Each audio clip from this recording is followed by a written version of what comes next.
Salam əziz dostlar, biz Allahı tanımağın yolları haqqında danışırdıq. Kəlam elmindən səhifə 39. Biz fitrət dəlilini və nizam dəlilini bitirdik, teleoloji dəlilləri bitirdik. İndi isə zərurət və imkan dəlili haqqında danışacağıq. Öncə zərurət və imkan dəlilinin bundan sonra öncəki dəlillərdən fərqləri haqqında danışacağıq. Ondan sonra mətləbin əsasına davam edəcəyik. Allahı tanımanın üçüncü yolu əqli yoldur.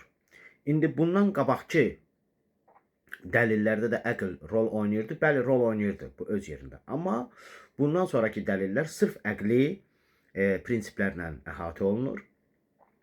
İnsanın məntiqi, qayda qanunlardan istifadə etməklə Allahın varlığına və eləcə də onun kamal sifətlərini isbat etməyə qadir olması burada bir postulat olaraq götürülür. Postulat nə deməkdir? Postulat sübut tələb etmədən doğru qəbul edilən əsas prinsip və ya fərziyyədir. O, yəni həmin o postulat, sonraki nəticələrin və nəzəriyyələrin qurulması üçün başlanğıc nöqtəsi kimi qəbul edilir. Ən sadə dillə desək, postulat elə bir fikirdir ki, əvvəlcə onu doğru hesab edirik, sonra isə onun üzərində digər nəticələri qururuq. Burada da həmçinin məntiqi qayda qanunlardan istifadə etməklə Allahın varlığını və eləcə də onun kamal sifətlərini isbat etməyə qadir olması, yəni həmin dəlilin qadir olması burada bir postulat olaraq götürülür. Yəni bu dəlil Allahın var olmasını sübut eləməyə qadirdir. Yəni bunu biz qəbul edirik. Sırf əqli müqəddimələrə əsaslanan bu yol öncə qeyd etdiyimiz iki yoldan fərqlidir. İki yol hansı idi? Fitrət dəlili, bir də nizam dəlili. Bu yol, bu dəlil, bu üçüncü dəlil, üçüncü növ dəlil, bu o birisi iki dənə əvvəldə dediyimiz dəlillərdən fərqlidir. Bu fərqlərdən bəzilərinə işarə edirik.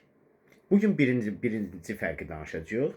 O da budur ki, bu yol ümumiyyətlə fəlsəfi qaydalarla sıx əlaqədardır.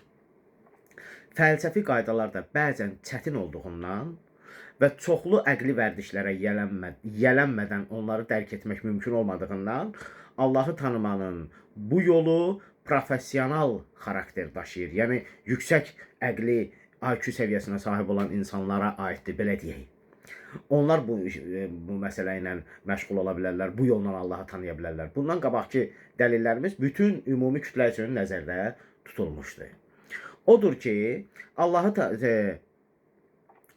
fəlsəfi məsələlərə alışmayan insanlar bir çox əqli dəlillər qarşısında çətinliklə üzləşirlər. Kimlər ki, fəlsəfədən ümumiyyətlə uzaqdırlar, onlar əqli dəlillərdən də uzaqdırlar demək olar ki, çünki onu dərk etməkdə çətinlik çəkirlər. Beləliklə, əsas fərqlərdən biri budur ki, əqli dəlillərin ən azından bəzisi kütləvi xarakter daşımır.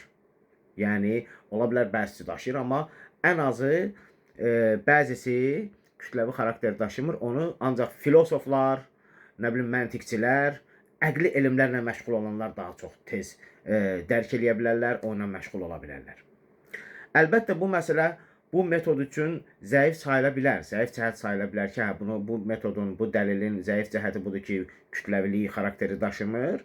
Amma onun bir çox üstünlükləri də var, yəni bu dəlilin, deyəcəyimiz dəlilin bir çox üstünlükləri də vardır ki, ikinci fərqi qeyd edərkən onu da işarə edəcəyik. Yəni, növbəti dərsdə biz ikinci fərqi qeyd edərkən üstünlük cəhətlərini də qeyd edəcəyik. Bugünlük bu qədər. Sağ olun.